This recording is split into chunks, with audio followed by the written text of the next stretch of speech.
Okay. Bonjour à tous. Bienvenue dans ce lieu-là. D'accord. Nous accueillons aussi tous les gens qui sont en ligne. Bienvenue, dans le nom de Jésus. J'avais une pensée qui est venue dans mon cœur concernant tout le monde qui est là ce soir et tout le monde qui nous écoute en ligne. C'est les 5 sages vierges. Comment ils avaient les lampes avec l'huile dedans. Et j'avais cette image que nous tous qui est là, nous sommes là avec une lampe, d'accord? Et nous sommes là de recevoir de la part du ministère pour remplir notre huile. Nous ne savons pas quand le Seigneur va retourner. Mais les choses qu'il nous sait, c'est que notre lampe doit être pleine. Oui, non? Notre lampe doit être prête pour le retour de Jésus. Si vous tous connaissez les paraboles, il y avait aussi 5 qui n'étaient pas assez sages. Ils ont gaspillé, si je peux utiliser le mot, gaspiller le temps. Mais nous, j'espère que ce soir, chacun d'entre nous sommes les sages. Et nous allons recevoir de la part du ministère ce soir pour remplir notre lampe. De la part de la Saint-Esprit. Et avec cette peu parole, à nous tous mettre debout. D'accord? Nous allons tout notre cœur vers le Seigneur, prépare notre cœur, cherche le Seigneur, que le Seigneur parle à chacun d'entre nous ce soir. Que quand nous quittons ce lieu, ou les gens qui sont en ligne, il y a une chose dans notre cœur, il y a l'huile qui entre dans notre cœur. Oui, non, mes frères et sœurs. Nous ne sommes pas là vivant en vain, il y a un but spécifique, que le Seigneur construit notre vie. Avec cette parole, à nous tourner notre cœur vers le Seigneur, à nous louer le Seigneur, à nous prier vers le Seigneur, à nous accueillir son Saint-Esprit, à nous chercher le Seigneur. Seigneur, ce soir, nous voulons te chercher, Seigneur. Nous sommes là, Seigneur, nous ne sommes pas venus en vain, Seigneur Jésus. Vraiment, Seigneur, nous sommes venus parce que, Seigneur, tu veux construire notre vie, Seigneur. Tu veux nous préparer, Seigneur, pour ton événement, Seigneur Jésus. Et Seigneur, ce soir, nous voulons remplir notre lampe avec l'huile, Seigneur Jésus. Parce que tu retournes bientôt, Seigneur Jésus. Nous ne savons pas quand, Seigneur, mais nous voyons comme les personnes qui sont sages, Seigneur, qui ont construit les bâtiments sur les rocs, Seigneur Jésus. Nous accueillons la présence de ton Saint-Esprit, Seigneur Jésus. Nous prions, Seigneur, que tu vois ton serviteur, Seigneur, ce soir, Seigneur Jésus. Qu'il parle à notre cœur, Seigneur Jésus. Seigneur, nous voulons te louer, nous voulons t'adorer, Seigneur, ce soir. Chacun d'entre nous, Seigneur Jésus. Oui, Seigneur, parce que tu as un plan, Seigneur Jésus. Seigneur, nous te louons, nous t'adorons, Seigneur Jésus. Seigneur, tu es digne d'être loué, Seigneur Jésus. Alléluia. Merci, Seigneur Jésus. Merci, mon Dieu. Sois glorifié, Seigneur, ce soir. Alléluia. Merci, mon Dieu. Merci, Seigneur. Alléluia. Alléluia, Jésus. Je viens devant toi, Seigneur. Aujourd'hui, je ne désire qu'une seule chose, te dire merci. Te dire merci pour ce que tu m'as donné, pour tous les bienfaits que je ne vois pas. Te dire merci. Te dire merci avec mes louanges de reconnaissance et mes mains levées, je te bénirai. Te dire merci, oui, je veux te dire merci. Te dire merci, oui, je veux te dire merci. Merci, Seigneur.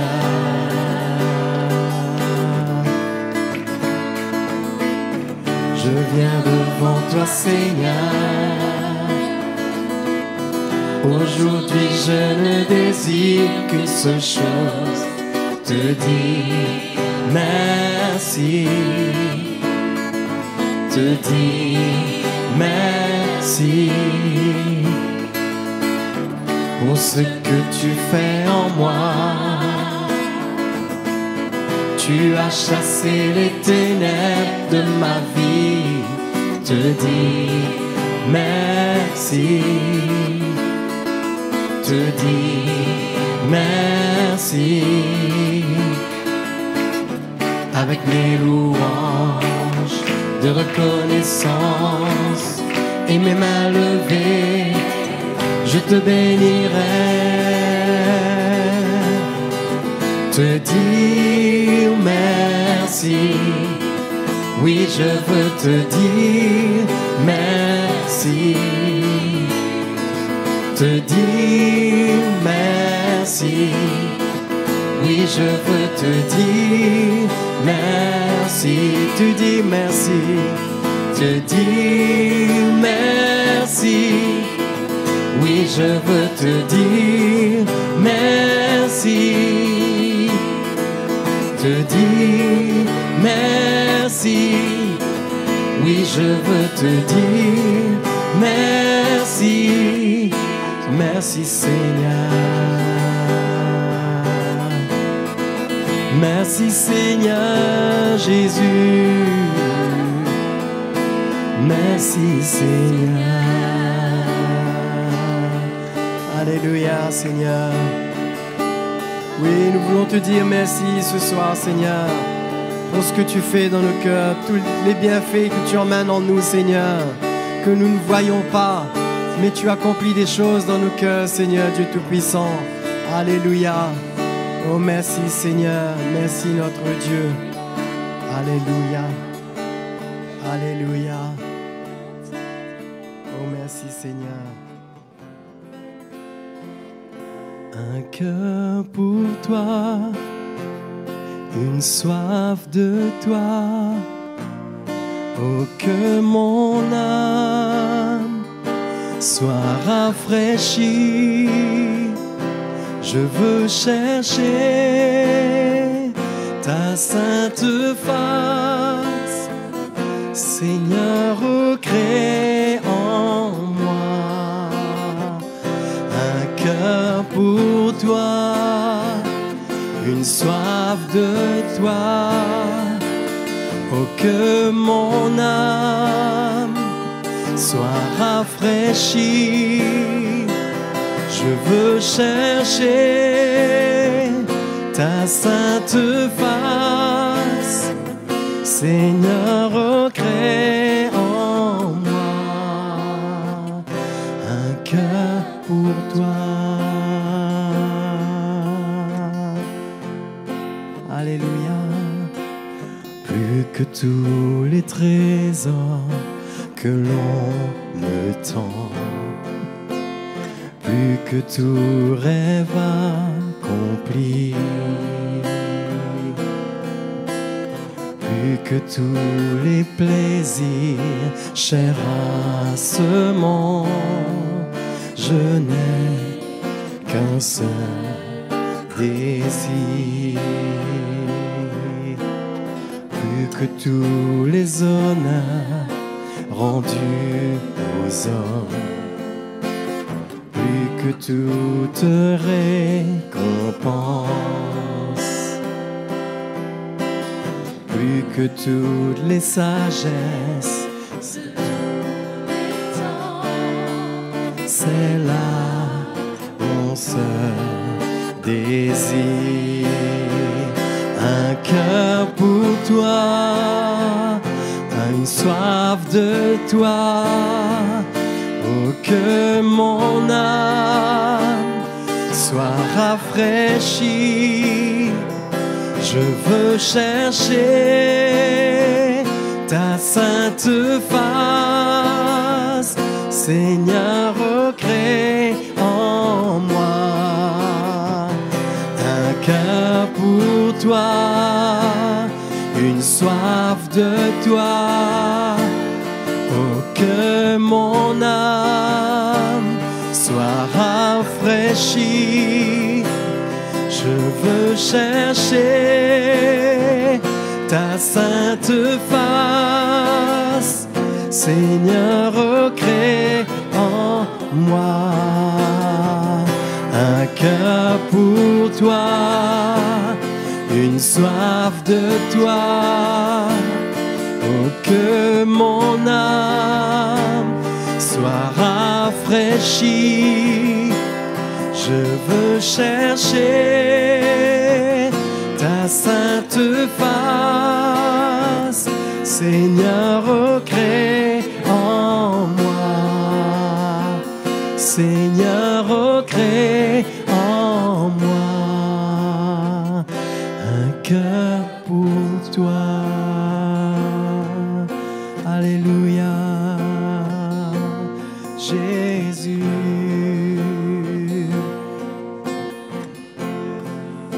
Oh, nous t'adorons, Seigneur. Alléluia, Jésus. Oh, notre Dieu. Alléluia. Alléluia. Alléluia. Merci Seigneur. Ton nom soit glorifié. Amen. Merci de nous faire du bien, de nous rafraîchir, de rafraîchir notre âme pour que nous puissions être guéris, être relevés, être fortifiés. Seigneur, merci pour ta bonté envers chacun de nous. Nous te louons ce soir pour ta fidélité. Enseigne-nous tes voies. Fais-nous connaître ce que tu désires pour nous, le plan que tu as pour nous. Nous te remercions ce soir. Que ton nom soit béni. Merci notre Dieu et notre Père. Au nom de Jésus, Amen. Amen. Bonsoir à vous tous, les frères et sœurs. Content de vous revoir ce soir, parce que c'est au milieu de son peuple que le Seigneur se révèle le plus. Hein? C'est au milieu de son peuple. Le peuple de Dieu, c'est la maison de Dieu, c'est le temple de Dieu. C'est là que Dieu manifeste sa gloire. Hein? Donc, bienvenue à vous tous et que le Seigneur vous parle ce soir, vous encourage à voir le chemin qui est devant vous, le plan qu'il a pour votre vie. Que vous puissiez accepter son plan, sa manière de faire et ne pas résister avec vos pensées, avec vos raisonnements, hein, mais vraiment que vous puissiez vous humilier. Hein? Nous tous, nous voulons nous humilier devant le Seigneur. Hein? Et j'aimerais lire dans le prophète Michée. Ça doit faire des années qu'on n'a pas ouvert le livre de Michée. Je ne sais pas si pour vous, si les pages, vous pouvez les ouvrir encore. Peut-être que ça fait longtemps que vous n'avez pas lu, ou peut-être que là, vous avez lu. Mais le prophète Michée, c'est un petit prophète qui dit quelque chose de tellement important. Alors, chapitre 6, mais il faut prendre à partir du verset 6. Avec quoi me présenterai-je devant l'Éternel pour m'humilier devant le Dieu très haut? Me présenterai-je avec des holocaustes, avec des veaux d'un an? Donc, voilà celui qui parle là, il y a une soif. Hein? Il veut connaître Dieu, il veut s'approcher de Dieu, il veut offrir quelque chose à Dieu, il veut servir Dieu, quoi. Le verset 7 dit: l'Éternel agréera-t-il des milliers de béliers, des myriades de torrents d'huile? Donnerai-je pour mes transgressions, mon premier-né, pour le péché de mon âme, le fruit de mes entrailles? Et là, le verset 8, c'est la réponse prophétique, hein, où là, le prophète dit: on t'a fait connaître, ô homme, ce qui est bien et ce que l'Éternel demande de toi. C'est que tu pratiques la justice, que tu aimes la miséricorde et que tu marches humblement avec ton Dieu. Je ne sais pas si vous réalisez la réponse qui a été donnée là, et que ça vient à l'encontre de beaucoup de raisonnements concernant vouloir chercher Dieu, plaire à Dieu. Et celui qui parle au début, au verset 6, il veut présenter quelque chose au Seigneur. Et il dit quoi faire, comment faire. Il veut l'approche du Seigneur. On ressent qu'il veut une approche de Dieu qui lui sera agréable. Mais la réponse qui lui est donnée parle premièrement de la pratique de la justice. Deuxièmement, d'aimer la miséricorde. Et troisièmement, de la marche avec Dieu. Troisièmement, notez bien, que tu marches humblement avec ton Dieu. Ça, c'est la parole de Dieu. Oui. Ici, le prophète ne dit pas, premièrement, que tu marches humblement avec ton Dieu. Mais c'est fait exprès, parce que ceux qui cherchent Dieu, ils ne réalisent pas, ils ne comprennent pas le cœur de Dieu pour eux, pour leur vie de croyant. Et souvent, on se détache de la réalité dans laquelle Dieu nous met. Nous avons parlé hier de l'importance de l'Église, de la construction de l'Église. Comment Dieu, pour l'homme, il a un plan social, de communauté. Ce que Dieu veut, c'est que son peuple s'unisse, soit ensemble, qu'il y ait une unité spirituelle. Bien sûr, on ne peut pas être absolument ensemble physiquement, mais quand on regarde l'Église primitive, ils faisaient tous leurs efforts pour être ensemble. Pourtant, ils n'avaient pas de véhicule, ils n'avaient pas de téléphone. Ils n'avaient rien qui les favorisait pour se retrouver, mais ils se retrouvaient. Et parfois, notre notion de la vie chrétienne, elle est très mystique. Notre vision de la vie chrétienne, elle est mystique. C'est une relation avec le Seigneur et on veut comprendre comment atteindre ce Dieu-là. Eh bien, le prophète, de la part du Seigneur, là, Michée, donne une réponse.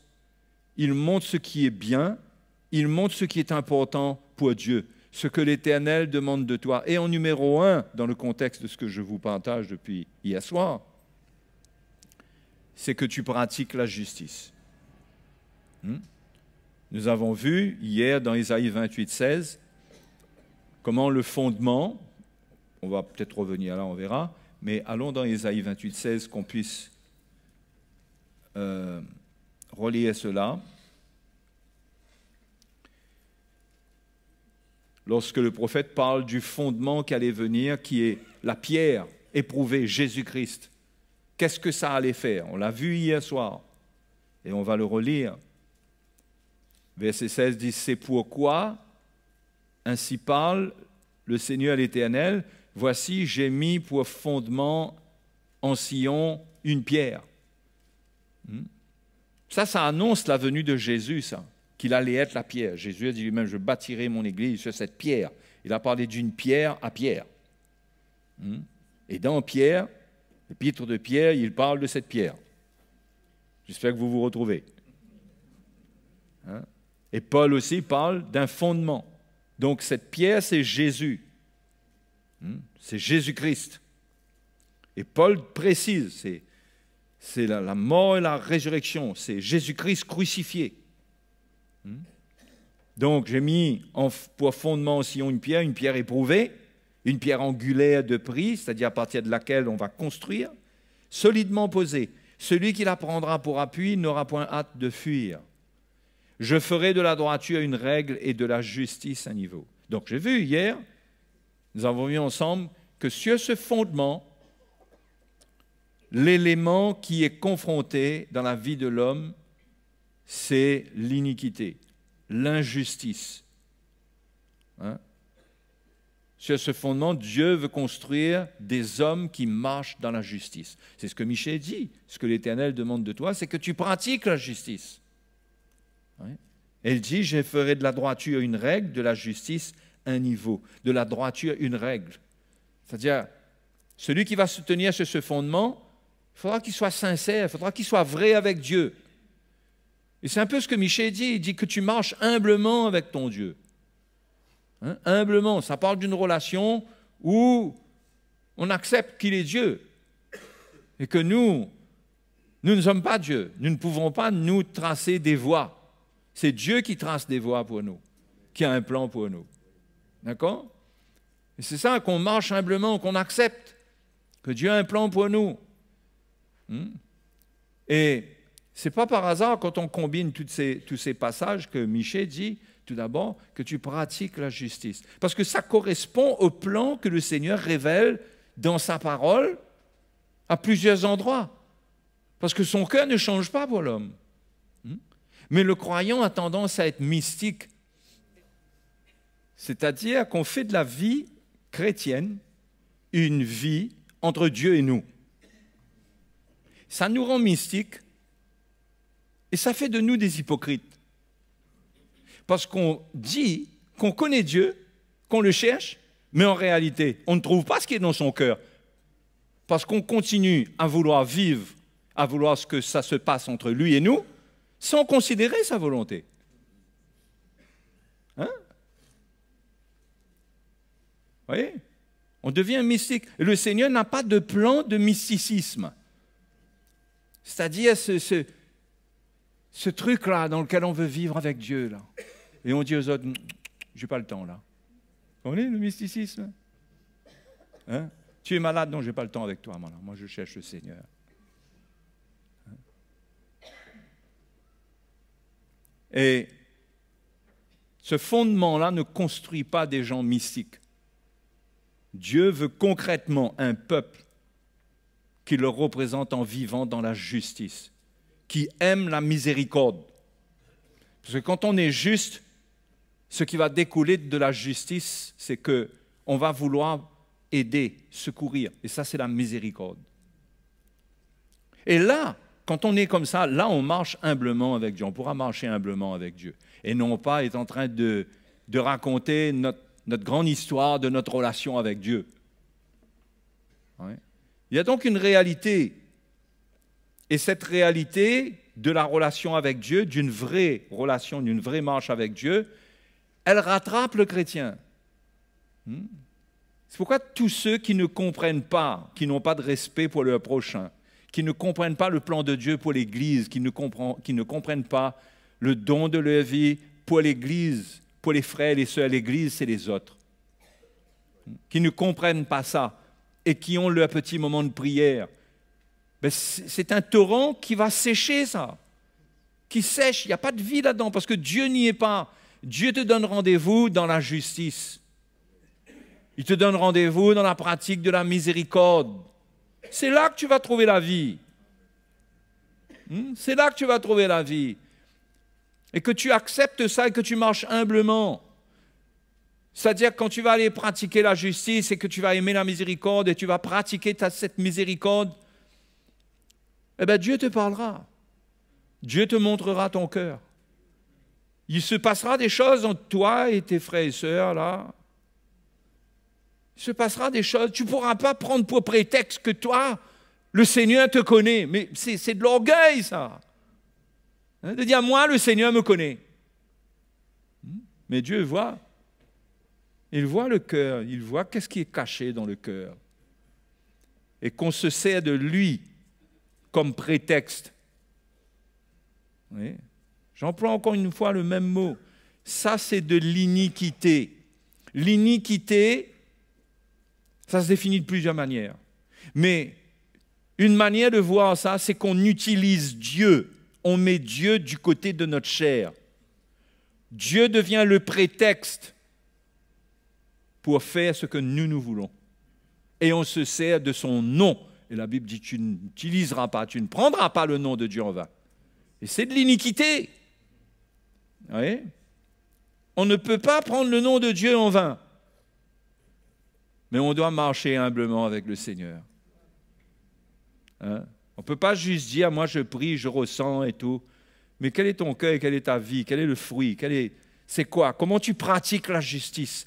La pratique de la justice, ce n'est pas simplement dans ta relation avec Dieu. La justice, c'est un défi pour une vie sociale. Vous comprenez? Sociale. C'est une vie avec les hommes. Une vie droite. Dans laquelle on manifeste la miséricorde. Donc, c'est ça que le Seigneur veut construire sur le fondement. Hein? Et que Michée, il dit ce qu'il dit là, qui vient s'ajouter à ce que nous avons partagé concernant la justice. Mais ça met toujours la parole de Dieu, mais souvent la pratique de la justice en premier. Souvent, souvent. Et c'est pourquoi il faut vivre selon la parole de Dieu. Il ne faut pas vivre d'après les inspirations, d'après... Il y a beaucoup de choses qui sont dites. Mais c'est vrai, mais je ne suis pas en train de dire que là, la relation avec Dieu n'est pas importante. J'espère que vous comprenez, ce n'est pas ce que je suis en train de dire. Mais ça, c'est intégré dans la relation avec Dieu. Ça fait partie de notre relation avec le Seigneur. C'est ça que le Seigneur condamne quand il a donné cette petite parabole de cet homme qui avait été roué de coups, qui avait été trouvé sur le bord du chemin et que les religieux passaient. Ils passaient et quand ils nous ont vu cet homme, hop, ils faisaient un détour. Vous comprenez? C'était des gens qui servaient Dieu. Ils n'avaient pas le temps. Et il y avait un Samaritain qui est passé par là, qui s'est arrêté et qui a fait tout ce qu'il fallait. Vous voyez? On peut croire qu'on est en train de faire des choses extraordinaires et ne pas avoir de miséricorde, ne pas pratiquer la justice. C'est pourquoi les chrétiens doivent comprendre que le Seigneur a enlevé l'esprit de la loi. La loi est une référence morale, parce que la loi représente le standing de sainteté de Dieu. Ça ne peut pas être aboli. Mais l'esprit légaliste qui se construit autour de la loi, où les gens croient qu'ils sont spirituels parce qu'ils pratiquent certaines choses, alors qu'ils ne comprennent pas la cause de Dieu. Qu'est-ce qui préoccupe Dieu? Qu'est-ce qui préoccupe Dieu? La souffrance des autres. Et que quelqu'un qui est né de Dieu, il doit ressentir dans son cœur, il doit avoir de l'amour dans son cœur pour son prochain. Et c'est par cet amour qu'il pratique la justice. Ce n'est pas un devoir civique ou un devoir ecclésiastique. Je ne sais pas quel tic encore ou hic. C'est pas ça, c'est un cœur, on est né de nouveau, on connaît le Seigneur, on aime le Seigneur, et l'amour de Dieu en nous nous fait aimer, et par l'amour de Dieu, nous ressentons ce que l'amour de Dieu ressent. Non? Si je dis que j'ai l'amour de Dieu en moi, je dois ressentir ce que l'amour de Dieu ressent. L'amour de Dieu, c'est pas Dieu aime, il aime quoi? Il aime qui? C'est quoi son amour? C'est pas juste un sentiment.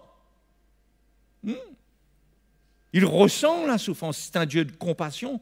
Il veut secourir. Il veut secourir les hommes. Donc, il nous invite à prendre part.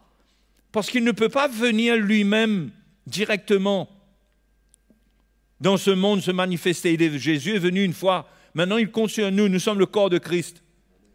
C'est nous maintenant qui devons devenir sensibles et pratiquer la justice et aimer la miséricorde. Et marcher humblement avec lui, c'est-à-dire l'écouter. L'écouter, écouter son esprit. Être prêt à abandonner notre chemin, comme le Samaritain. Être prêt à arrêter notre programme. C'est pourquoi la loi du partir de l'Église, parce qu'il y a un esprit qui est attaché à ça, un état d'esprit qui fait que le chrétien ne voit plus la cause de Dieu. Il ne voit plus. Il ne secoue pas, mais il a son programme. Donc, c'est ça la justice de Dieu. C'est ce cœur qui ressent le cœur de Dieu et qu'on pratique ce qui est droit à ses yeux. Il voit de l'injustice, il voit de la souffrance. Causée par l'injustice, nous devons secourir. Dieu veut qu'on vive comme ça. C'est sa volonté. Et ceux qui comprennent la justice de Dieu, qui vivent avec ça, ils ont une vraie relation avec Dieu. Ils ont une vraie relation avec Dieu. Peut-être qu'ils prient moins que celui qui fait beaucoup de choses. Il prie moins que celui qui passe son temps à prier. Peut-être qu'il jeûne moins. Hein? Si on regarde en termes de temps. Mais sa relation est dans le Seigneur. Son cœur est uni à Dieu. Et parfois, il ne prie pas obligatoirement très longuement pour que Dieu l'exauce. Parce qu'il a compris le cœur de Dieu. Il n'y a pas d'orgueil dans sa recherche de Dieu. Je ne suis pas en train de dire qu'il ne faut pas prier longuement, moi, là. Parce que la Bible dit, parle pas s'il faut prier longuement, la Bible dit qu'il faut prier sans cesse. Vous comprenez? Mais sans cesse, ça ne veut pas dire que 24 heures sur 24, on ne dort plus. C'est un état de cœur, ça. C'est par le Saint-Esprit. Mais voilà qu'on doit rechercher à avoir une relation avec Dieu basée sur le désir de le connaître pour pratiquer la justice. Pour pratiquer la justice, pour aimer notre prochain. Parce que tout ça, ça se résume par une chose, c'est d'aimer notre prochain. Hein? C'est le commandement qui lui est semblable au premier commandement qui est le plus grand, tu aimeras l'Éternel ton Dieu de tout ton cœur, de toute ta force, etc. C'est un commandement qui lui est semblable. Les deux se rejoignent. Ouais. Mais ce qui confronte le chrétien, c'est le commandement d'aimer ton prochain. Parce que aimer Dieu, on peut dire qu'on aime Dieu. Si on nous pose la question à nous tous, est-ce que tu aimes le Seigneur? Ah ben bien sûr que j'aime le Seigneur. Mais le point, c'est que ton amour pour Dieu se mesure avec ton amour pour ton prochain. Vous comprenez? Donc, les frères et les sœurs, le Seigneur nous a mis sur un fondement, je reviens à cette justice, pour qu'on pratique la justice. Premièrement, pour nous accueillir sur ce fondement, nous ne pouvions rien faire pour venir à Christ comme ça. Il a fallu que Jésus lui-même accomplisse tout, qu'il nous justifie, qu'il meure pour nous. Parce que nous étions dans un tel état qu'il était impossible pour nous d'accéder à Christ, à cette vie. C'était impossible. Il fallait qu'il nous pardonne, fini. S'il fallait discuter sur notre vie, s'il fallait discuter pour essayer d'expliquer, ben on sera encore plus mal. Donc le Seigneur veut simplement qu'on vienne à lui, qu'on se repente, qu'on reconnaisse qu'on est des pécheurs. Il nous purifie, il nous justifie. Et à cause de cette justice qu'il nous donne, paf, il nous invite à être construits sur le fondement. Hein? Il nous appelle à cette construction sur le fondement avec l'Église. Parce que le fondement, c'est le fondement de l'Église. Ce n'est pas mon fondement personnel, c'est le fondement de l'Église. D'accord? Et à partir du moment où on est justifié, déjà la justice, nous sommes accueillis comme étant justes. Mais nous ne perdons pas de vue une réalité. C'est que nous sommes justes par la grâce de Dieu, mais nous ne sommes pas parfaits. Nous avons encore beaucoup de choses dans lesquelles Dieu doit travailler. Mais c'est extraordinaire comment le Seigneur fait, parce qu'il nous justifie de manière à nous accueillir sans nous condamner. D'accord? Il nous a acceptés, mais maintenant qu'il nous a accueillis, ce qu'il veut maintenant, ce n'est pas qu'on est content, nous sommes justifiés. Alléluia. Maintenant, il veut maintenant que la justice soit un niveau dans notre vie. Il veut nous révéler sa justice. Il veut travailler notre vie. Frères et sœurs, il y a beaucoup de chrétiens qui ne comprennent pas ça. Qui croient qu'ils sont devenus chrétiens et ils vont vivre leur vie chrétienne parce que maintenant, on est enfant de Dieu. Maintenant, tout va bien. Tout ne va pas bien. Maintenant, premièrement, tu es un enfant de Dieu. Tu es un ennemi, l'ennemi public numéro 1 du diable. Oui ou non? Hein? Donc, ce n'est pas gagné. Mais ce que Dieu veut, il veut te donner la victoire. Il veut sur ce fondement te construire, te changer, faire de toi quelqu'un qui va pratiquer la justice. Et au fait, Jésus est venu pour ça. Allez regarder dans Matthieu chapitre 12, vous allez voir. Matthieu 12, verset 18.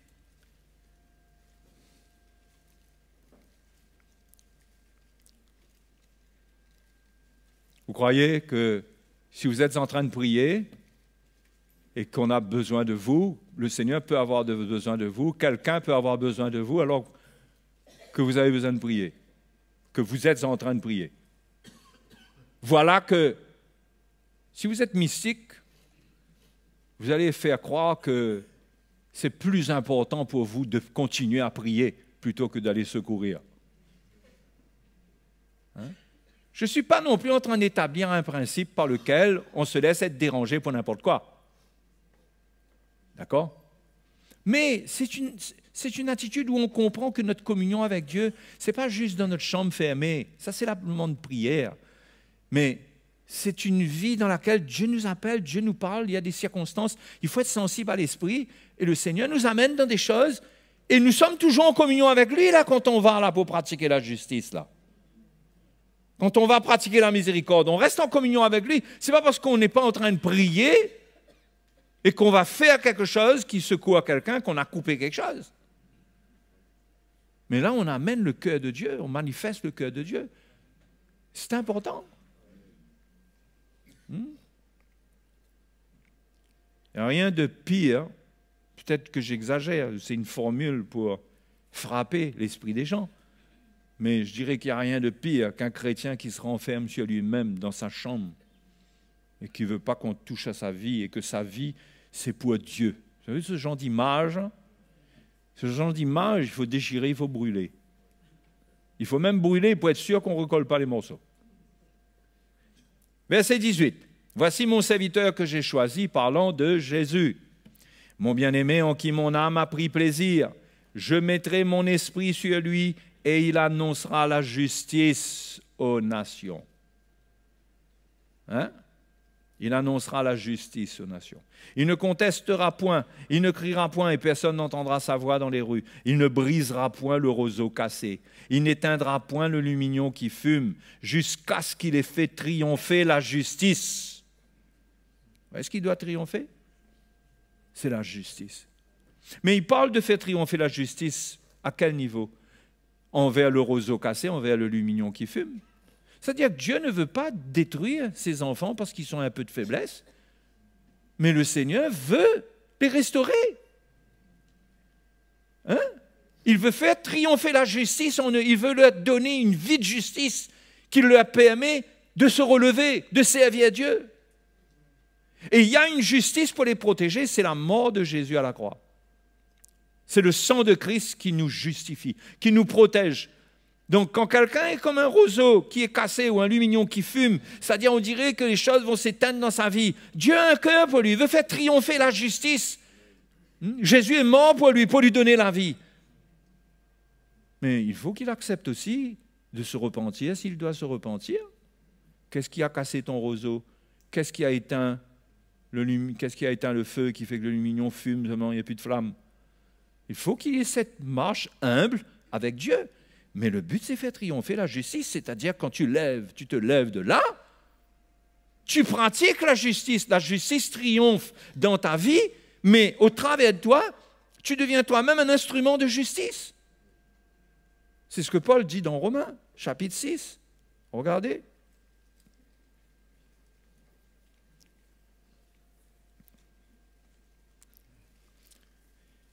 Chapitre 6, verset 19.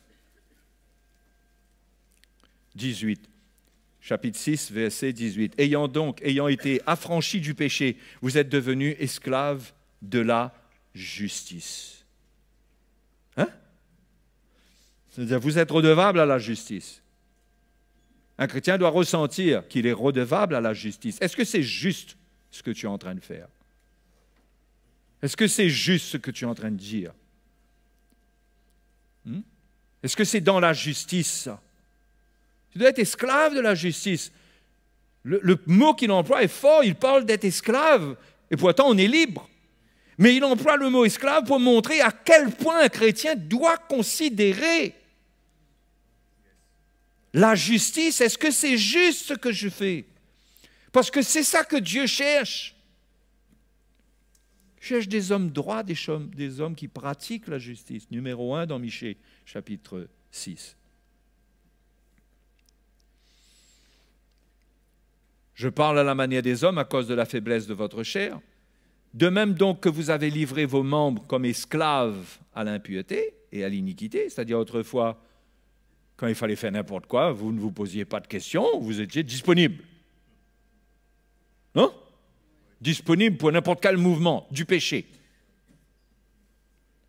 Ben de même que vous avez fait ça, vous avez livré vos membres à ces choses pour arriver à l'iniquité, ainsi maintenant livrez vos membres comme esclaves à la justice. Comme esclaves à la justice. Et la justice pour un chrétien, ce n'est pas de la loi. Ce n'est pas je dois pas. La justice pour un chrétien, c'est d'être sensible à l'Esprit de Dieu. Il prie, il cherche Dieu, il est sensible à l'Esprit de Dieu. Et il ressent si ce qu'il est en train de faire est une occasion de chute pour quelqu'un, si ce qu'il est en train de faire encourage, ou bien, si ce n'est pas clair, il doit ressentir. Parce que le niveau de la justice, c'est ce fondement. Le niveau n'est pas donné par la loi, c'est l'Esprit. C'est plus précis. C'est l'Esprit de Dieu. Et par l'Esprit, on ressent. C'est par le témoignage de l'Esprit qu'un chrétien se repent. Hein? C'est pourquoi le témoignage de l'Esprit est plus puissant que la loi. Parce que la loi peut montrer à quelqu'un qu'il ne doit pas être dans l'adultère. D'accord? Un exemple. Il ne doit pas commettre l'adultère. Ça, c'est la loi. OK? Mais la loi, tant qu'il n'y a pas l'adultère, eh bien, il peut y avoir un peu de combat, mais c'est surtout quand l'adultère est commis que la loi te dit ben, tu ne dois pas commettre l'adultère, qu'est-ce que tu as fait? Mais vous voyez, l'esprit, et même si la loi nous avertit dans notre conscience avant même de tomber dans le piège, mais ça ne nous aide pas, ça nous condamne, ça nous fatigue, et on a une lutte, et le péché est trop fort. Mais le ministère du Saint-Esprit, c'est que avant même que les choses arrivent, l'Esprit de Dieu te montre le danger dans une relation. Il ne te parle même pas d'adultère. Hein? Il n'est pas obligé de te dire, te rappeler, tu ne commettras pas d'adultère. Tu ressens que tu es mal à l'aise avec quelqu'un. Tu dois obéir. Parce que la nouvelle loi, c'est la loi de l'esprit de vie en Jésus-Christ. C'est pas tu ne commettras pas d'adultère. Ça, ce n'est qu'une référence de la loi qui a été donnée au peuple d'Israël. On doit connaître clairement que certaines choses ne sont pas admises quand on dit qu'on croit en Dieu. C'est clair. Mais pour avoir la victoire, le plan de Dieu, c'est l'Esprit de Dieu. Donc la justice, ça se pratique par le Saint-Esprit. C'est pourquoi le plan de Dieu sous la nouvelle alliance, on ne peut pas le vivre avec de la loi. On le vit par le Saint-Esprit. Si on est sur le bon fondement, si on est enseigné concernant ce fondement, parce que si il n'y a pas ce fondement, on peut dire qu'on peut donner à l'Esprit, on peut lui attribuer beaucoup de choses à l'Esprit de Dieu. Mais quand il y a un fondement, on ne peut pas venir raconter que l'Esprit de Dieu nous a dit une chose. Parce que l'Esprit de Dieu nous a laissé une parole.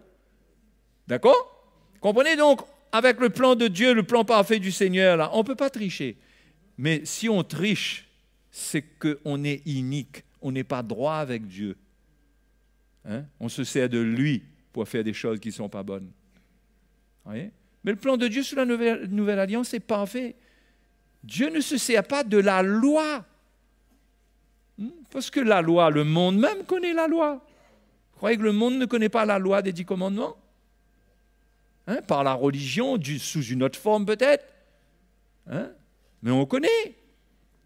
Mais la victoire, c'est quand, si ce n'est pas juste que quelqu'un trompe son conjoint, ce n'est pas juste la connaissance que ce n'est pas juste qui va lui donner la force de résister au péché. C'est quand l'Esprit de Dieu lui parle, l'avertit bien avant. Vous comprenez? Bien avant. L'amène loin, le sépare de ce chemin où ça va glisser. C'est là qu'il faut obéir à l'Esprit. Est-ce que vous comprenez? Et l'Esprit de Dieu nous fait vivre la victoire sur le péché. Bien avant que ça arrive, on va ressentir l'Esprit de Dieu. Si on a l'Esprit de Dieu, on ressentira même l'Esprit de Dieu. Vous savez, le Saint-Esprit, On va revenir là-dedans après, parce que ça, il faut que je finisse ça. Jean chapitre 16. Jean chapitre 16.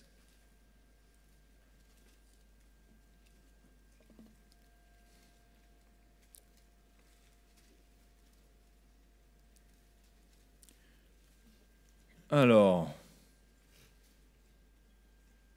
Jean chapitre 16 et le verset 7.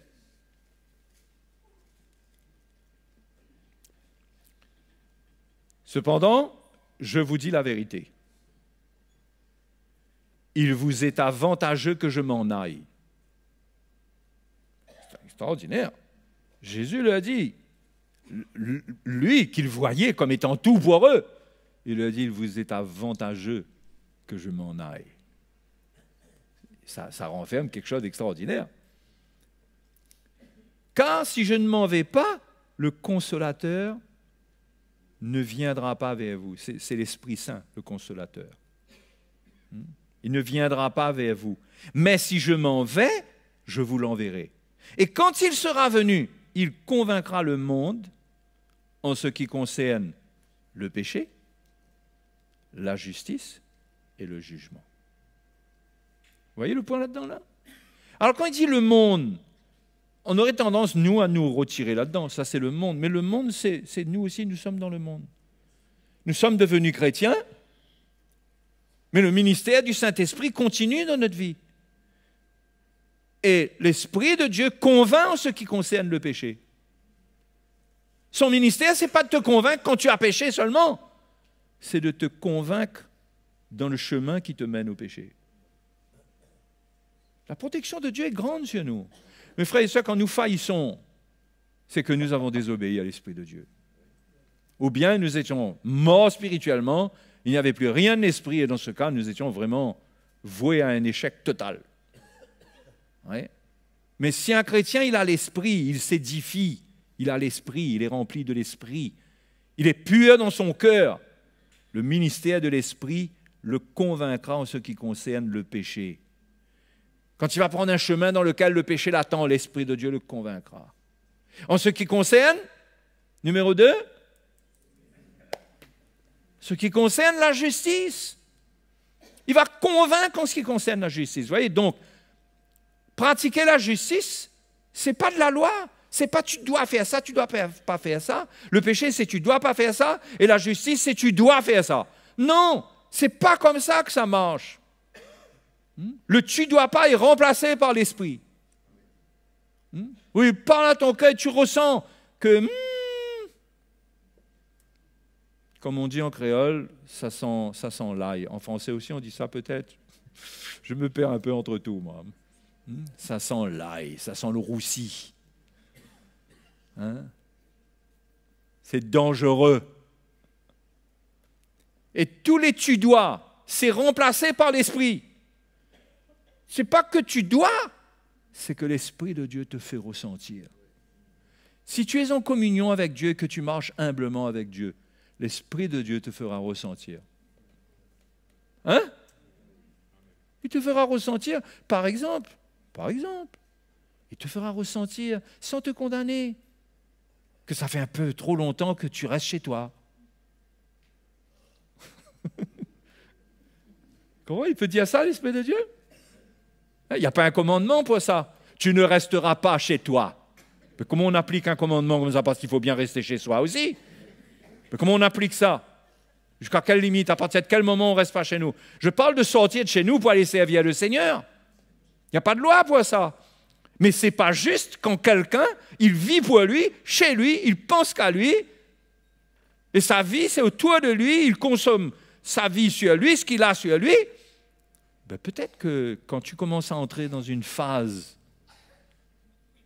qui n'est plus juste, le Seigneur peut te faire ressentir que tu peux ressentir un malaise. Hein, ça me manque. On dirait qu'il y a un témoin qui s'allume. Et la vie par l'Esprit nous laisse libres. Parce qu'on ressent, mais Dieu ne nous condamne pas. Dieu ne nous condamne pas. Dieu ne nous dit pas, tu dois maintenant. Et attention, si tu ne sors pas, attention à toi. Non. Tu fais ressentir un état. Tu ressens que là, tu es en train de vivre selon la chair. Tu es en train de mourir. C'est pour ça qu'il y a des chrétiens qui ne sont pas bien, ils ne pratiquent pas la justice. Ils vivent dans la chair, ils vivent pour eux. Ils veulent avoir la vie de Dieu, mais sans manifester ce qu'il y a dans cette vie. Hein? C'est comme si on a besoin d'oxygène, on nous donne de l'oxygène, mais on prend la bouteille et on met là-bas. Et on dit, il me manque de l'oxygène. Vous comprenez? Dieu nous a donné son esprit, il nous parle, on obéit, et quand on obéit au Seigneur, la vie est dedans. On devient bien. Donc un chrétien doit entendre du Seigneur pour sa vie concernant ce qui n'est pas juste, qui fait de lui quelqu'un d'égoïste. C'est pas la loi de la parole de Dieu qui doit nous amener à, par exemple, ne pas élever notre voix, ne pas crier, ne pas nous mettre en colère. Ça, c'est un bon exemple, ne pas nous mettre en colère. Parce que parfois, on explique, non, là, je ne suis pas en colère, moi, là. Si, tu étais en colère. On ne sait plus si tu étais en colère ou pas. Vous avez déjà été dans cette situation-là. Je dis, non, c'est pas que je suis en colère, mais c'est que j'ai besoin de te dire la chose. En réalité, la colère est là, et vous comprenez? Mais l'Esprit de Dieu nous témoigne que c'est de la colère même, parce que c'est l'Esprit de vérité. La loi ne peut pas venir trancher là-dedans. La loi amène des problèmes entre nous, parce que l'un dit, si tu as été en colère, et l'autre dit, non, je n'ai pas été en colère. Vous comprenez l'exemple que je donne là? Mais l'Esprit de Dieu, on ne peut pas mentir au témoignage de l'Esprit. Il sait exactement. Donc, une vie remplie de l'Esprit, où on a l'Esprit, on est des enfants de Dieu, on a été oints, on a été scellés, et notre cœur est sincère. On est comme ce croyant-là du livre de Michée. Qu'est-ce que je peux faire? Qui cherche. Qu'est-ce que je peux offrir à mon Dieu? Et le prophète lui dit, voilà ce que Dieu te demande tout d'abord. Eh bien, celui qui, sa priorité, c'est la justice. Hein? Eh bien, il va être dans une communion avec Dieu qui est véritable. Et il va être bien. Et l'Esprit de Dieu lui parlera. Continuera à lui parler. Hein? Alléluia. Hein? Donc, tout d'abord, le péché, les tu ne dois pas. Ensuite, les tu dois. C'est pourquoi personne ne doit vous imposer quoi que ce soit. Je ne peux pas, moi, vous imposer quoi que ce soit. Il y a des gens qui cherchent qu'on leur impose quelque chose. Qui disent, non frère, dis-moi toi. Ils remettent la responsabilité du Saint-Esprit sur notre vie. Toi, dis-moi. Ben, si l'Esprit de Dieu me dit de te dire, je te dirai, tu seras assuré. Mais s'il n'y a rien, il n'y a rien. Il faut que tu prennes ta responsabilité. Parce que tu es libre avec Dieu. Dieu, tu as une communion libre, c'est à toi de discerner. Parce que Dieu ne veut mettre personne dans une cage. Il veut faire personne de nous des robots. Il veut qu'on soit libre. On se lève le matin, on est libre. Vous avez remarqué? Notre vie n'arrête pas d'exprimer la liberté à tous les niveaux. Qu'est-ce que je dois faire? Il y a toujours des choix. La vie, c'est que des choix. Et on est libre. C'est normal. Dieu nous a créés libres pour qu'on évolue dans un environnement sans être stressé. Parce que quand on nous prend notre liberté, ça nous stresse. Il faut demander, est-ce que je dois aller à droite? Qu'est-ce que je fais? Chérie, qu'est-ce que je fais? Je prends ma douche? Ou bien je viens prendre le petit déjeuner? On va faire les courses? Ou bien ceci, ou bien cela? On est libre. Maintenant, quand on vit dans un environnement social, c'est normal qu'on tient compte des autres. On ne va pas que faire ce que l'on veut. Mais tout ça, l'Esprit de Dieu gère. Mais on a une liberté. On est libre. Mais Paul dit, attention, la liberté peut produire une vie d'injustice. Parce que dans la liberté, on peut vivre selon la chair. C'est-à-dire qu'on n'obéit plus au Saint-Esprit dans la liberté. C'est ça la vie selon la chair. C'est une vie dans laquelle on arrête d'obéir au Saint-Esprit. Et on fait ce qu'on a envie. Eh bien, il n'y a pas de problème. Dieu te laisse faire ce que tu as envie, mais il t'a averti que si tu vis selon la chair, tu vas mourir. À toi de choisir la vie. Hein? Donc la vie chrétienne, c'est une décision sans être oppressé, vous comprenez? Sans avoir un tu dois pas. La vie chrétienne, c'est par l'esprit. Et on pratique la justice par l'esprit. On ressent. On prie, on ressent. On dit, tiens, sur un tel, j'ai vu la dernière fois qu'on dirait que ça ne va pas. Hein? Elle a des problèmes de santé.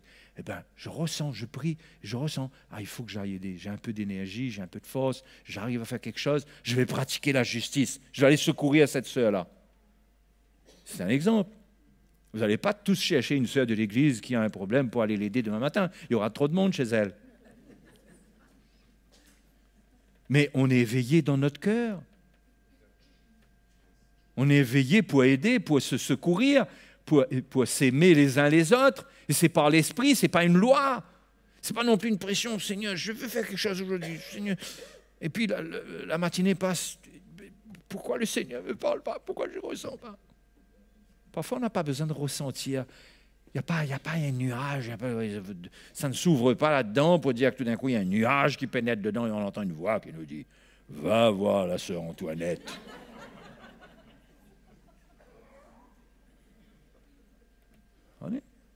On a le témoignage, on a la pensée qui vient.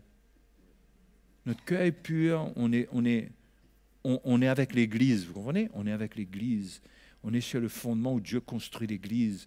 Et là, on est sensible. Et on a envie d'aider. Et là, on ne fait pas les choses n'importe comment. Dans certaines situations, on a envie, mais on ressent que l'Esprit de Dieu nous montre qu'il y a les anciens là, que c'est bon aussi de communiquer avec les anciens pour savoir si je peux aller aussi. Pas dans tous les cas. Mais parfois, l'Esprit de Dieu peut m'avertir parce qu'il peut y avoir un danger quelque part. Donc, vous voyez, voir les anciens pour quelque chose, ce n'est pas une loi. C'est pas, tu dois aller voir les anciens, mais si tu n'es pas sensible et qu'il faut voir les anciens, tu vas faire une bêtise. Donc, on n'a pas le choix, il faut suivre l'Esprit de Dieu. Hein? C'est la richesse de la vie chrétienne, de vivre par l'Esprit. C'est pourquoi moi, en ce moment, j'écris beaucoup de textes sur la loi. C'est incroyable comment on a besoin d'être éclairé concernant cette loi. Comment on est gouverné par la loi. Ensuite, vous avez ceux qui sont gouvernés par la loi et vous avez ceux qui sont dans une liberté soi-disant de l'esprit, mais il n'y a pas de concordance avec le cœur de Dieu, il n'y a pas de soumission, il n'y a pas d'obéissance, il y a une indépendance. Il y a ceux qui veulent être libres pour devenir indépendants. Vous comprenez? Ah, ça, ce petit bout-là, c'est important, ça. Je le répète. Il y a ceux qui veulent être libres pour devenir indépendants. La liberté ne conduit pas à l'indépendance. La liberté nous rend sensibles à l'Esprit de Dieu et nous fait voir l'Église. Et on fait des choix librement qui vont dans le sens d'une construction, d'une édification. Vous voyez? Donc, on doit comprendre tout ça. Sinon, nous, chrétiens, nous restons avec la loi. On attend qu'on nous dise, ou il faut nous dire que ça, c'est pas bon. Il y a des choses qu'on devrait ressentir, mais pourquoi on ne ressent pas? Après, si on nous dit, on va nous dire qu'on nous met sous la loi. Mais pourtant, il faut dire quand même, parce que la Bible dit qu'il faut reprendre. Mais quand même, l'idéal, c'est d'être sensible à l'Esprit de Dieu et d'éviter les catastrophes. Mais on ne peut pas être parfait. Ça c'est clair. On ne peut pas être parfait. Mais on doit rentrer dans cette marche-là, être sensible au Saint-Esprit. On ne veut pas vivre par la loi. On ne pratique pas la justice par la loi. Ce n'est pas que la Bible dit ça, je dois pratiquer ça. Eh bien non. Eh bien non. Moi, je ne me soumets pas à la loi. Je me soumets à l'Esprit de Dieu. Hein? Comprenez? Il peut y avoir des choses que la loi dit, même, et l'Esprit de Dieu peut me dire, dans certains contextes très particuliers, vas-y, je suis avec toi. Il y a un plan dedans. Je ne parle pas du péché, là. Hein? Vous savez, on fait des lois. On a des lois qui n'ont rien à voir avec le péché, souvent. Est-ce qu'on a le droit de faire ci? Est-ce qu'on a le droit de faire ça? J'ai le droit, j'ai pas le droit, je peux faire, je peux. J'ai l'impression que j'ai fait, mais j'aurais pas dû. Après, on a la liste des j'aurais dû, j'aurais pas dû. On se tourmente. On doit marcher par l'esprit. Et là, où on manque d'assurance, on prend conseil. Et les anciens sont là pour ça. Et si on nous déconseille, eh ben on se soumet. On ne dit pas, moi, Dieu m'avait montré. L'Église reste quand même un endroit où il y a de l'ordre. Hein? Dieu t'a peut-être montré, mais Dieu nous a dit que c'est nous les responsables. Donc si tu avais quelque chose qui ne va pas, ben, on est obligé de te dire. Mais toi, tu dois être libre, tu dois exprimer ton cœur, tu dois vouloir servir, pratiquer la justice. Quel sera le bénéfice? Parce que c'est à ça, c'est là que je dois me rendre. On retourne dans Romains, chapitre 6. Parce que là, on a fait un grand détour, là. Mais je crois que c'était essentiel. Hein? C'était essentiel. On revient au chapitre 6 de Romains. Donc, où Paul a dit ainsi, au verset 19, il a dit ainsi, maintenant, livrez vos membres comme esclaves à la justice. Et le but, c'est quoi? Pour arriver à la sainteté. Vous voyez ce qui est caché, ce qui se cache derrière? Pourquoi est-ce qu'il faut pratiquer la justice? Pourquoi est-ce qu'il faut offrir à nos membres comme des instruments de justice? Pourquoi chercher à faire ce qui est juste, être sensible là-dessus? Qu'est-ce que ça va faire dans ma vie? Ça va contribuer à me sanctifier. C'est ce que la Bible dit ici, clairement. Quand on est esclave à la justice, on arrive à la sainteté. Parce que là, maintenant, je ne parle pas de la pratique de la justice seulement envers quelqu'un, mais être juste soi-même. Être juste. Quand on est juste, on a une attitude où on est contre ce qui est injuste, on est contre le mal. Vous comprenez? On est contre le mal. C'est une attitude qui est importante. Et avec cette attitude-là, eh bien, Dieu va nous sanctifier parce qu'il voit qu'on ne veut pas faire le mal, on veut faire le bien. Parce que qu'est-ce qui empêche de faire le bien? C'est le mal qui nous anime, non? Donc, quand quelqu'un, lui, il veut faire ce qui est bien, il veut pratiquer la justice, le Seigneur les montre. Il pratique la justice et Dieu va venir l'aider. Il y a des choses dans lesquelles il a besoin d'aide. Ben, le Seigneur va l'aider, va les monder. Et qu'est-ce que ça va produire? La sainteté en lui. Il va entrer dans une sainteté plus grande. Vous savez, on ne peut pas être plus juste en parlant de la justification. Nous sommes parfaitement justifiés. Okay? En parlant de la sanctification, nous ne sommes pas parfaitement sanctifiés. Dans le sens de la réalité du mal qui anime encore notre nature charnelle. Hein? Il faut un travail de Dieu. Le pont entre les deux, c'est la justice. C'est de pratiquer la justice. Je veux faire ce qui est bien. C'est donner sa vie. C'est offrir les membres de notre corps comme des instruments de justice. Quand Dieu voit cela, on porte du fruit de justice. Et en faisant cela, Dieu voit notre cœur, Dieu regarde à notre cœur. Il voit qu'on veut lui obéir, on veut faire ce qui lui est agréable. Il ne va pas nous laisser esclaves du péché. Hein? Il ne va pas nous laisser esclaves de certaines choses qui vont être un danger pour nous-mêmes, pour les autres. Il va travailler notre vie, il va nous libérer au fur et à mesure qu'on porte du fruit. Pourquoi? Parce qu'il veut nous confier encore plus. Et en prenant ce chemin de la justice-là, on atteint la sainteté. Hein? La sainteté, un état de cœur où le mal n'a plus d'emprise. Le verset 20 dit « Car lorsque vous étiez esclaves du péché, vous étiez libres à l'égard de la justice. » Quel fruit portiez-vous alors? Quand on était esclave du péché, on était libre à l'égard de la justice. Dieu ne pouvait pas nous arrêter. On était libre de faire ce qu'on voulait quand on était esclave du péché. C'est le péché qui décidait. On avait une conscience qui nous disait c'est pas bon, mais le péché en nous disait bon et pas bon, tu vas venir et tu vas faire. Parce qu'on était esclave du péché, mais le Seigneur nous a libérés de ça. Si nous sommes des enfants de Dieu. Quels fruits portiez-vous alors? Des fruits dont vous rougissez aujourd'hui, car la fin de ces choses, c'est la mort. Mais maintenant, étant affranchis du péché et devenus esclaves de Dieu, vous avez pour fruit la sainteté et pour fin la vie éternelle. Hein? Vous avez pour fruit la sainteté. C'est-à-dire que celui qui est occupé aux choses de Dieu, à ce qui est dans son cœur, à pratiquer la justice, à aimer la miséricorde, celui qui s'occupe de cela, Dieu fera une œuvre dans sa vie et l'émondera pour que ses faiblesses tombent. C'est comme des fruits gâtés qui doivent tomber. Ce qui ne va pas tombera. Vous comprenez? Des choses qu'on ressent dans notre nature charnelle, qui sont vulnérables, qui sont là.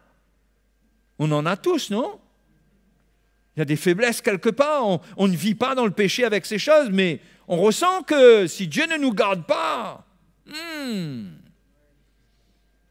si Dieu ne nous garde pas, qu'est-ce qu'on deviendrait? Mais Dieu, quand il voit notre cœur, que nous sommes prêts à faire ce qui lui est agréable, il va nous protéger. Il va nous parler, il va nous éloigner du fossé. Et il va changer l'état de notre cœur. Il va mettre en nous la haine du mal, l'amour de ce qui est bien, l'amour de la justice, l'amour de la vérité. Et nous allons marcher dans des voies saintes, justes. Et Paul dit, nous avons pour fin la vie éternelle, pour fruit la sainteté, pour fin la vie éternelle. Alléluia. Vous devez être prêts à ce que le Seigneur vous confronte l'injustice dans votre vie. Parce que le fondement qui est là, c'est un fondement pour construire la justice au milieu de nous. C'est pourquoi ça touche des sujets que le chrétien n'aime pas toujours. Il veut avoir raison, donc il n'aime pas entendre certaines choses. Mais l'Évangile est là pour faire entendre ce que Dieu doit faire entendre. Hein? Et sur ce fondement, le ministère de l'Esprit utilise ceux qui ont le cœur de Dieu pour parler, pour reprendre, pour aider, pour éclairer. Et le péché ne règne pas dans une église comme ça. Hein? Tu ne viens pas raconter à sœur un tel ta petite saleté et que ça reste comme ça. Comprends? On ne va pas publier ta vie, ce n'est pas ça. Mais s'il y a un fondement et que la personne qui t'entend est sur le fondement, c'est son cœur pour la justice, elle va faire quelque chose avec ça. Elle va prier, elle va jeûner, ou bien sûr elle va te parler, va te montrer le danger, ou bien elle ramènera cela, si possible, si c'est conduit comme ça, à l'autorité de l'Église parce qu'il y a un danger, mais il y a quelque chose qui est fait avec, parce que le péché ne doit pas régner sur le fondement de Dieu. Hein? Et il faut accepter que l'Église doit être construite. Nous tous qui sommes là, nous sommes appelés à la construction de l'Église. Nous sommes appelés à être construits tout d'abord, à être édifiés comme des pierres, et ensuite à former cette maison qui réclame la justice, qui résiste au péché, qui résiste au mal, qui résiste aux ténèbres. Cette maison dans laquelle, lorsque quelqu'un rentre, il sent qu'ici, là, ça ne rigole pas. Il y a l'amour de Dieu, mais on sent qu'il y a un sérieux. Moi, j'aime quand on rend témoignage de ça, moi. Quand quelqu'un dit « Oh, je sens que chez vous, c'est super », on sent que c'est merveilleux, mais on sent qu'il y a du sérieux, quoi. Hein? Pas n'importe qui, on te fait n'importe quoi, et plus les membres sont édifiés, plus les pierres brillent.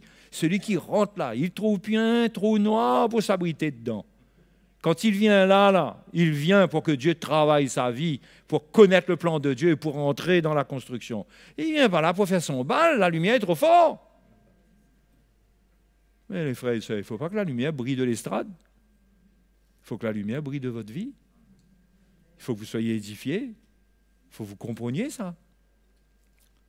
Alléluia. Et la maison du Seigneur sera construite sur le fondement, et les vents souffleront, et les torrents déborderont. Hein?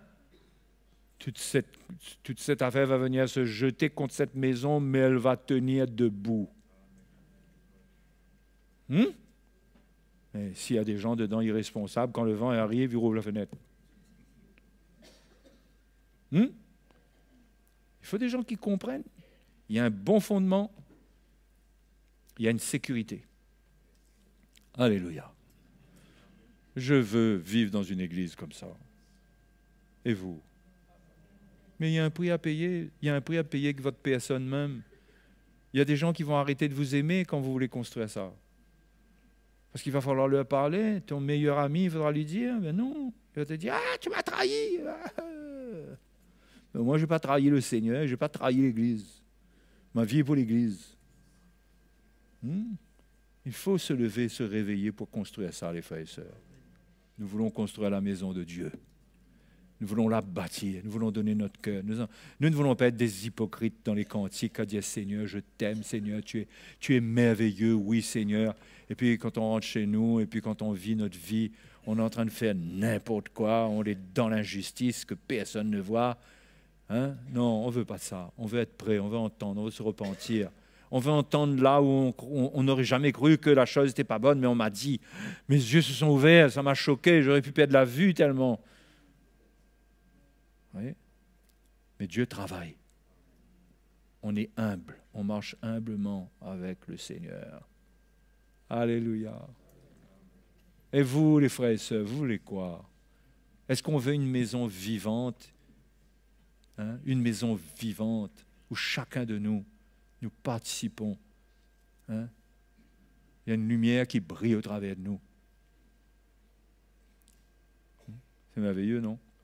S'il y a des gens qui viennent à l'église, qui ont des besoins,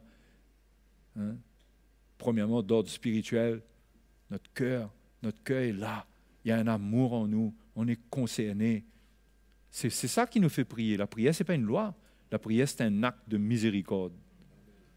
On prie, on n'est pas obligé de prier. On peut prier seulement. Certains prient, d'autres prient. Chacun manifeste la miséricorde dans la prière, dans le jeûne, dans l'aumône.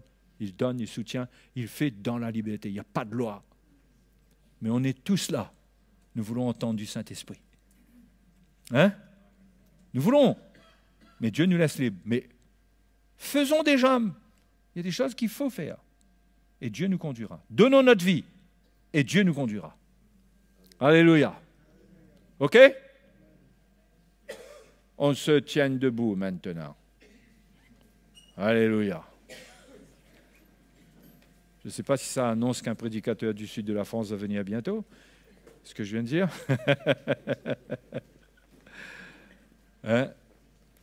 Les frères, je ne sais pas si vous réalisez le sérieux de l'Évangile. C'est sérieux. Vous savez, ce n'est pas un sérieux qui est ressenti comme du sérieux. Parce que ça nous laisse libres. Vous savez, si ce que vous entendiez mettait une demande sur vous, vous prendriez au sérieux, mais ce n'est pas ce que Dieu veut. Mais vous êtes libre. Vous êtes libre d'oublier, de sortir de là et d'oublier. Vous êtes libre de ne pas prier, de ne pas chercher Dieu, de ne pas questionner Dieu, de ne pas... et de continuer la vie. Vous êtes libre. Mais la liberté vous fera mourir dans la chair. Mais vous pouvez, ce soir-là, on peut se tourner vers le Seigneur et dire, Seigneur, ça parle à mon cœur, ces choses. Je réalise mon état. Mon cœur est loin de toi. Mon cœur n'est pas avec les choses d'en haut. Mon cœur est avec les choses terrestres. J'ai trop de soucis. Je suis prisonnier des choses de cette terre. Seigneur, libère-moi. Oh, mon Dieu. Et on vient au Seigneur ce soir. Alléluia. Que Jésus soit glorifié. Allons le chercher ce soir. Allons le chercher. Si quelque part, même si c'est un tout petit peu, mais que le ministère du Saint-Esprit a parlé à votre cœur, parlez au Seigneur ce soir. Répondez-lui. Répondez-lui. Seigneur, merci de nous éclairer. Merci de nous éclairer, de nous parler. Nous te louons ce soir. Tu es vivant. Tu es le Dieu vivant. Tu nous as sauvés, tu nous as justifiés pour nous faire marcher dans la justice, pour nous faire atteindre la sainteté, pour que nous soyons prêts pour ton avènement. Merci Seigneur que ce soir, tu parles au cœur de ton peuple. Tu appelles ton peuple à être unis de cœur avec toi, avec ton évangile. Tu les appelles à renoncer à leurs pensées personnelles, mais à se soumettre à la tienne. Seigneur, qu'elle se manifeste par le Saint-Esprit. Que cette pensée se manifeste par le Saint-Esprit. Que les cœurs soient en communion avec toi pour entendre ce que tu veux pour leur vie. Seigneur, je te loue.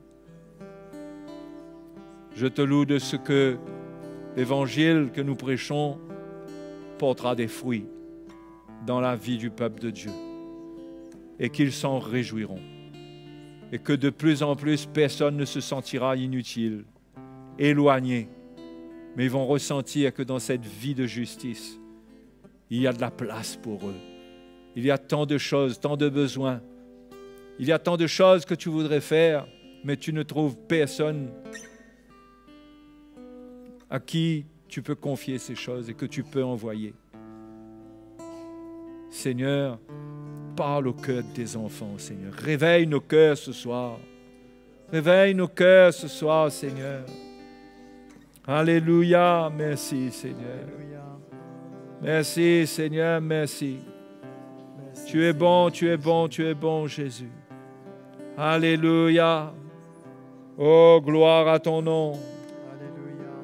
Gloire à ton nom, Jésus. Alléluia. Merci, Seigneur. Oh, gloire à Dieu. Alléluia. Gloire à Dieu. Il y a une chose très simple que vous pouvez faire ce soir. Si vous avez entendu, si votre cœur a été interpellé, c'est de vous repentir. C'est de vous repentir simplement, vous approcher du Seigneur avec un cœur humble.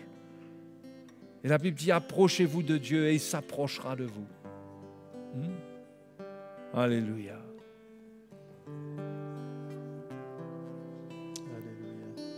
Alléluia. Alléluia. Merci. Car tu es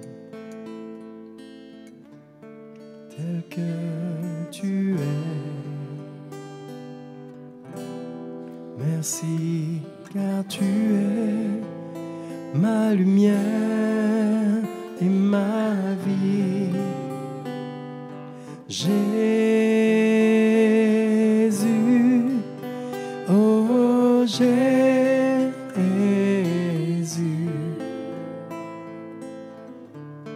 merci car tu es l'étoile du matin.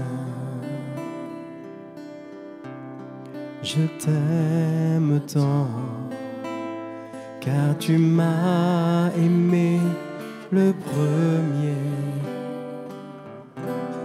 Ta douce main m'a libéré.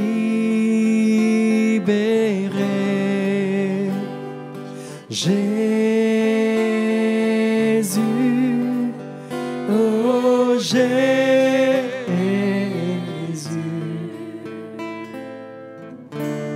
ta douce main libère mon esprit. Jésus, oh Jésus,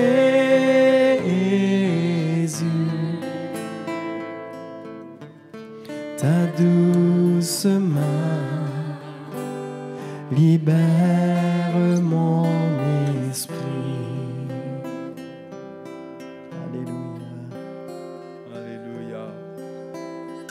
Prie pour ton peuple, Seigneur, te remercie ce soir. Merci, Seigneur, merci pour ta grâce. Merci, Seigneur, pour ta fidélité. Seigneur, car lorsque nous sommes infidèles, tu demeures fidèle, tu es toujours là. Tu es pour nous, tu es avec nous, tu n'es pas contre nous. Tu nous parles, tu nous défies, mais jamais tu ne nous lâches la main, tu ne nous abandonnes, jamais. Parce que ton amour est si grand, que tu as donné ta vie pour chacun de nous. Et merci, Seigneur, de prendre soin de nous. Conduis, Seigneur, conduis tes brebis dans les voies de ta justice. Conduis tes enfants, qu'ils abandonnent les voies de la chair, les voies de la mort, mais qu'ils prennent les sentiers de la vie. Alléluia. Merci, Seigneur. Merci, Seigneur. Merci pour ta grâce. Alléluia. Merci, Seigneur. Tu es bon. Tu es bon, Jésus. Tu es bon. Tu es bon. Alléluia. Alléluia. Tenons-nous vers le Seigneur ce soir. Nous voulons nous remettre en question. Nous ne sommes pas arrivés. Nous voulons nous remettre en question. Le Seigneur veut nous faire avancer.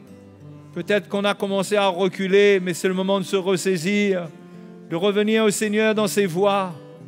Oui, alléluia. Merci, Seigneur. Merci pour ta grâce. Tu es bon, Seigneur. Alléluia. Tu es bon, Jésus. Tu es bon. Oui, Seigneur. Alléluia. Merci, Seigneur. Merci, Jésus. Nous t'adorons. Alléluia, nous l'adorons, nous l'adorons.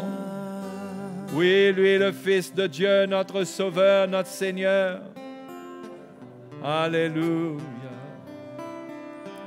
Oh, gloire à ton nom. Alléluia.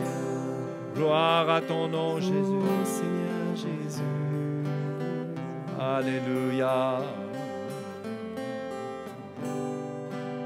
Gloire à ton nom, Jésus.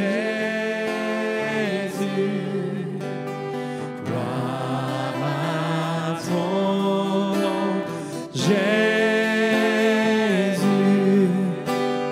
Mon rocher, ma forteresse, mon libérateur.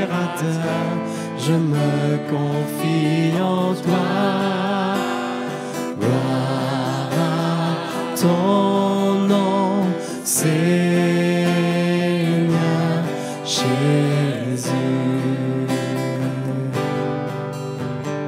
Gloire à ton nom, Jésus.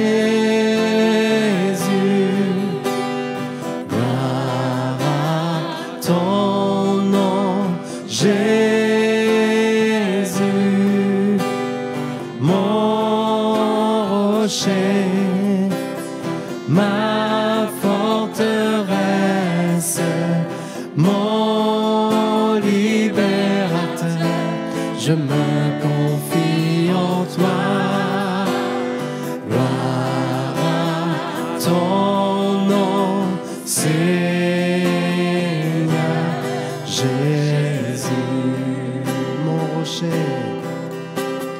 Mon rocher, ma forteresse, mon libérateur, je me confie en toi.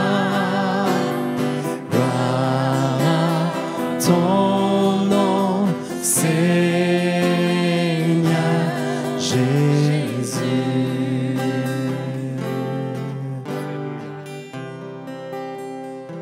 Gloire à Jésus. Merci, Seigneur. Heureux d'avoir passé ces 2 soirées avec vous ce week-end. Que le Seigneur vous assiste par sa grâce, qu'il continue à parler à vos cœurs. Ouvrez-vous au ministère de l'Esprit et n'ayez pas peur d'entrer dans les choses dans lesquelles Dieu vous appelle en communion avec les anciens. Hein? Et on n'a pas besoin d'appeler un ancien quand on veut témoigner à notre voisin du Seigneur. D'accord? Hein? Il y a des choses qu'on n'a pas besoin. Sinon, les pauvres anciens, ils ne vont pas seulement être tombés malades, ils vont mourir. OK? Mais c'est bon de faire connaître son cœur, de vivre dans une communion avec les bergers. Hein? OK? C'est bon quand une brebis approche un petit peu, et puis on voit un petit peu la gale là sur un côté là, puis elle commence à couper un peu la laine, mettre un peu de... Mais si tout le troupeau est ensemble, on dirait que tout le monde est bien, mais ne trouve pas la petite gale là. Après, il tombe malade, après il meurt d'un coup. Pas bon. C'est pas bon. Hein? Donc, frères et sœurs, que le Seigneur vous bénisse. Persévérez. Soyez là pour entendre l'Évangile. Laissez Dieu œuvrer dans votre vie. Alléluia. Voilà.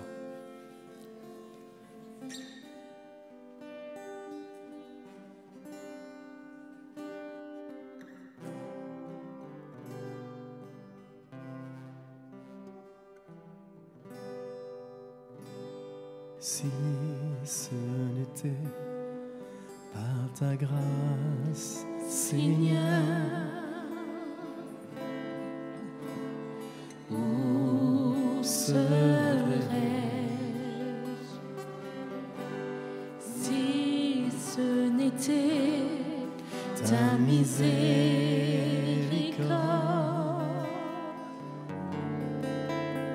où serais-je?